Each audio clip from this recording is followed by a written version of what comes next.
فلسطین کی آزادی کا مشن، یہودیوں کو قدم قدم پر دھول چٹانے والا، اکیلا ہی عالم کفر سے ٹکرانے کا حوصلہ رکھنے والا، پاک دھرتی کا ایک عظیم مجاہد، کفر پر لاوے کی طرح برسنے والے اس مجاہد کی طویل داستان سننے کے لیے چینل کو سبسکرائب کیجئے اور ویڈیو کو لائک کیجئے۔ یا تو ان لوگوں کا پروگرام ہی نہیں تھا کہ تمہیں ہلاک کیا جائے، یا پھر وہ اتنے مستعد اور مستحکم تھے کہ انہوں نے اصل صورتحال کا اندازہ لگا لیا تھا، لیکن کوئی کمبخت ہمارے ہاتھ نہیں آ سکا۔ دوسرے پروگرام کے تحت ہم نے ایسے لوگوں کا انتخاب کر لیا تھا جنہیں یہاں سے فرار کر کے تمہاری حیثیت دی جا سکے۔ مرد وکٹر کوئل تھا جو اسرائیلی باشندہ ہے اور اسمگلنگ کے سلسلے میں 5 سال قید کی سزا بھگت رہا تھا۔ اس کی محبوبہ ایک جرمن نژاد لڑکی سونیا ہاربن تھی جو صرف اس لیے یہاں وقت کاٹ رہی تھی کہ اس کا محبوب جیل سے رہا ہو جائے۔ ہمارا ایک ساتھی ایجنٹ اس لڑکی سے ملا اور معقول معاوضے کے تحت اس نے اسے پیشکش کی کہ اگر وہ چاہے تو اس کے محبوب کو جیل سے رہا کرا کے یہاں سے نکالنے میں مدد دی جا سکتی ہے۔ لڑکی تیار ہو گئی اور اس نے ہمارے ایجنٹ سے درخواست کی کہ جس قدر جلد ممکن ہو سکے یہ کارروائی کر لی جائے۔ ہمارے ایجنٹ نے اس کے سامنے ایک تجویز رکھ دی اور کہا کہ اس کی نگاہ میں 2 ایسے افراد ہیں جو چند روز کے اندر اندر بیروت جانا چاہتے ہیں۔ وہ انہی کے کاغذات پر انہیں یہاں سے بیروت بھیج سکتا ہے۔ فی الحال اس کے علاوہ اور کوئی ذریعہ نہیں ہے۔ بیروت پہنچنے کے بعد وہ جہاں دل چاہے جا سکتے ہیں۔ لڑکی تیار ہو گئی اور پھر ایک خاص طریقہ کار کے تحت اس نوجوان کو جیل سے رہا کرایا گیا جس سے کوئی شک و شبہ باقی نہ رہے۔ اسے رہا کرا کے لڑکی کے پاس پہنچایا گیا۔ لڑکی کے پاس پورا منصوبہ پہلے سے ہی تیار تھا۔ اس نے یہی بتایا کہ اس طرح کے کاروبار کرنے والے گروہ کا ایک فرد اس کے ہاتھ لگا ہے اور وہ ان کی مدد کرنا چاہتا ہے، جس کے لیے وہ اسے ایک معقول معاوضہ ادا کر چکی ہے۔ نوجوان ظاہر ہے ان پیچیدگیوں کو نہیں سمجھ سکتا تھا، چنانچہ دونوں تیار ہو گئے اور ہم نے علی ان کے چہروں پر تمہارا اور تہذیب کا میک اپ کرا دیا۔ اس کے بعد ایجنٹ کے لیے کاغذات تیار کرانا کون سا مشکل کام تھا۔ ان کاغذات کی تیاری کے سلسلے میں ہلکی سی تشہیر جاری رکھی گئی تاکہ ضرورت مند لوگ اس طرف متوجہ ہو جائیں، اور جب ہم نے یہ محسوس کر لیا کہ ہمارے مطلب کے چند افراد ان دونوں کو اپنی نگاہوں کے دائرے میں لے چکے ہیں تو ہم نے ان کے پروگرام کچھ مخصوص کانوں تک پہنچا دیے جن کے ذریعے یقیناً مسٹر ہاورڈ تک ان کے بیروت روانہ ہونے کی اطلاع پہنچ گئی، اور ابھی اسی فلائٹ سے چند افراد بیروت گئے ہیں جس سے ان دونوں کو روانہ کیا گیا تھا۔ سمجھ گئے ہوگے کہ لائن صاف کر دی گئی ہے۔ میں نے تحسین آمیز نگاہوں سے تارینہ ہارڈو کو دیکھا اور پھر ممنون لہجے میں کہا، میڈم ہارڈو، آپ نے ہمارے لیے جو کچھ کیا ہے اس کے لیے ہم آپ کے شکر گزار ہیں۔ بس علی، میں چاہتی ہوں کہ تم یہاں مکمل اعتماد کے ساتھ وقت گزارو۔ ہم ہر طرح سے تمہاری خدمت کے لیے حاضر ہیں۔ میں اس وقت صرف یہی اطلاع دینے آئی تھی۔ ناشتہ کر چکی ہوں، آپ مجھے اجازت دو۔ فی الحال بہت زیادہ محتاط رہنے کی ضرورت نہیں ہے۔ تم اگر چاہو تو اس شہر کے علاوہ دوسرے علاقوں کی سیر بھی کر سکتے ہو۔ ویسے مجھے اطلاع ملتی رہی ہے کہ تم لوگ بہت پرسکون وقت گزار رہے ہو۔ تارینہ ہارڈو کے جانے کے بعد ہم بہت دیر تک اس موضوع پر گفتگو کرتے رہے۔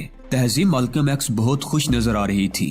میں دیر تک اس احساس سے لطف اندوز ہوتا رہا۔ پھر میں نے کہا، تہذیب، میری دلی خواہش ہے کہ میں اپنے مقصد کی تکمیل کے لیے جلد از جلد دوبارہ کام شروع کر دوں۔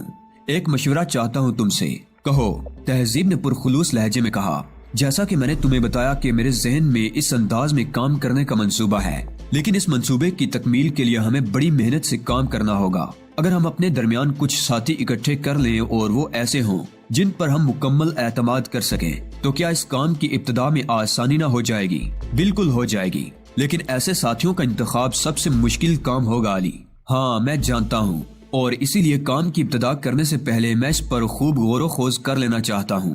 یہاں اس ملک میں رہ کر ہمیں جو مراحت حاصل ہوئی ہیں ان سے فائدہ نہ اٹھانا بھی حماقت ہے۔ دراصل تہذیب، میں یہ بھی نہیں چاہتا کہ طویل عرصے کے بعد تمہاری معیت کے جو لمحات مجھے میسر ہوئے ہیں انہیں فوراً مصروفیت میں بدل دوں۔ لہٰذا ہم کوئی ایسا راستہ منتخب کریں گے جس سے آزادی کے یہ لمحات بھی متاثر نہ ہوں اور ہمارا مقصد بھی پورا ہو جائے۔ ایک بات کہوں علی، برا تو نہیں مانو گے؟ تہذیب بولی۔ تمہاری کسی بات کا برا ماننا میرے بس میں نہیں ہے تہذیب۔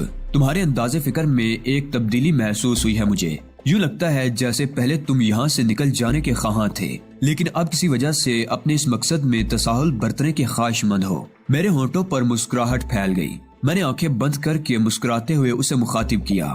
بات یہ ہے تہذیب کہ اب میری فطرت میں تھوڑی سی خود غرضی بھی پیدا ہو گئی ہے۔ میں اپنی ذات کے بارے میں بھی سوچنے لگا ہوں، یا پھر اپنی ذات میں چھپے ہوئے تمہارے وجود کو دیکھ کر مجھے یہ احساس ہوتا ہے کہ میں ابھی کچھ وقت دنیا کے ہنگاموں سے دور رہ کر تمہاری معیت میں گزاروں، اسے خواہ تم میری خود غرضی سمجھ لو یا محبت نام کی کوئی چیز۔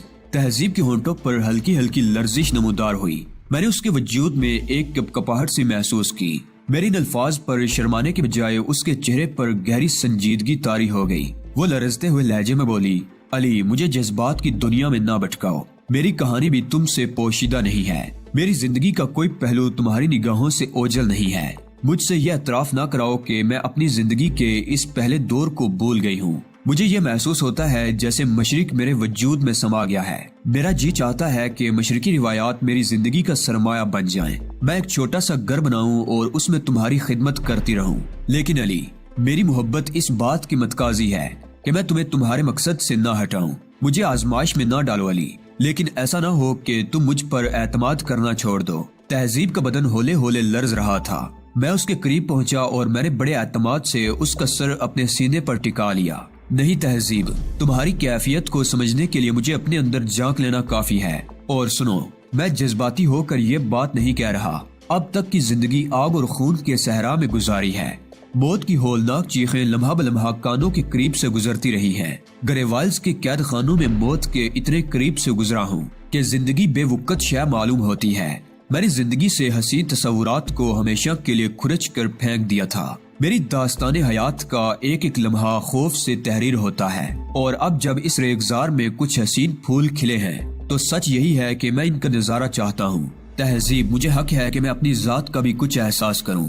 میں اپنا فرض پورا کر رہا ہوں، اس سے غفلت نہیں برتی میں نے، لیکن زندہ رہنے کے لیے تمہارا ساتھ اب بہت ضروری ہے، اور شاید اسی طرح میں اپنے مقصد کی تکمیل آئندہ بھی کر سکتا ہوں، ورنہ تم سے دور ہو کر میں ناکارہ ہو جاؤں گا۔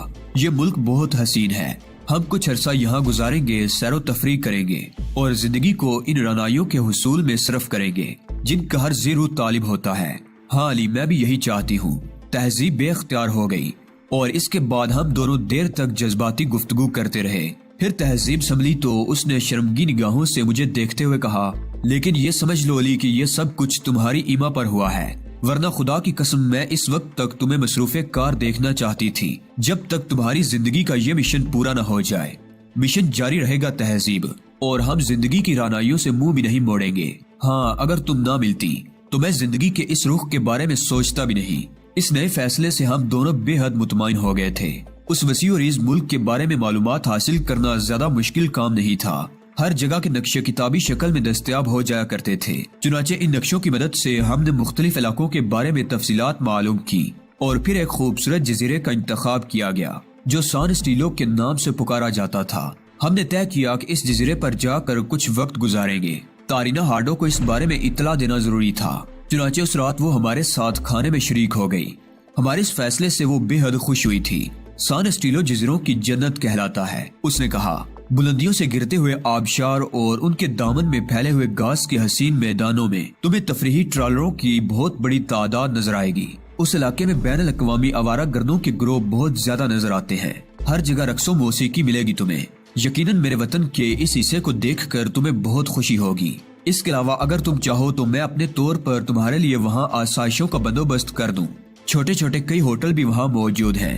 نہیں میڈم ہارڈو، آپ ہمیں یہاں کے شہری کی حیثیت سے ہر جگہ گھومنے پھرنے کی آزادی عنایت فرما دیں، بس آپ کی یہی نوازش کافی ہوگی۔ وہ تو تمہیں حاصل ہے، میں بھلا اس سلسلے میں کیا کہہ سکتی ہوں یا کیا کر سکتی ہوں؟ تارینا ہارڈو نے کہا۔ دوسرے دن ہم نے سان اسٹیلو جانے کی تیاریاں شروع کر دی۔ ایک مخصوص بندرگاہ سے سان اسٹیلو اور دور دور تک کے جزیروں پر جانے کے لیے موٹر لانچیں دستیاب ہو جایا کرتی تھی۔ ہم نے ایک پوری لانچ اپنے لیے حاصل کی۔ بھورے رنگ کی ٹوپی میں ملبوس پرتگالی ملاح ہمیں لے کر چل پڑا۔ لانچ بہت حسین اور وسیع تھی۔ ملاح کے ساتھ اس کے 2 معاون اور تھے۔ نیلے سمندر کے سینے پر طرح طرح کی تفریحات میں مشغول لوگوں کو دیکھتے ہوئے ہم کافی دور نکل آئے۔ اب چھوٹی بڑی کشتیاں پیچھے رہ گئی تھیں۔ ہاں، کچھ اسٹیمر ایسے تھے جو سان اسٹیلو کی جانب جا رہے تھے، بس وہ سمندری بلبلوں میں ڈوبتے اور ابھرتے نظر آ جاتے تھے۔ تقریباً 3.5 گھنٹے کے سمندری سفر کے بعد سان اسٹیلو کا سرسبز ساحل نظر آیا، جس پر درختوں کے جھنڈ دھوپ کی روشنی میں سبزی مائل رنگ گول رہے تھے۔ ساحل پر چھوٹے چھوٹے لکڑی کے سفید کیبنوں کی قطار بنی ہوئی تھی، جن کے درمیان اسٹیمر لنگر انداز کیے جاتے تھے۔ ہم ایسے ہی ایک کیبن کے نزدیک پہنچ گئے۔ کیبنوں کے سامنے سان اسٹیلو میں آنے والوں کے لیے خوش آمدید کا بورڈ آویزاں تھا۔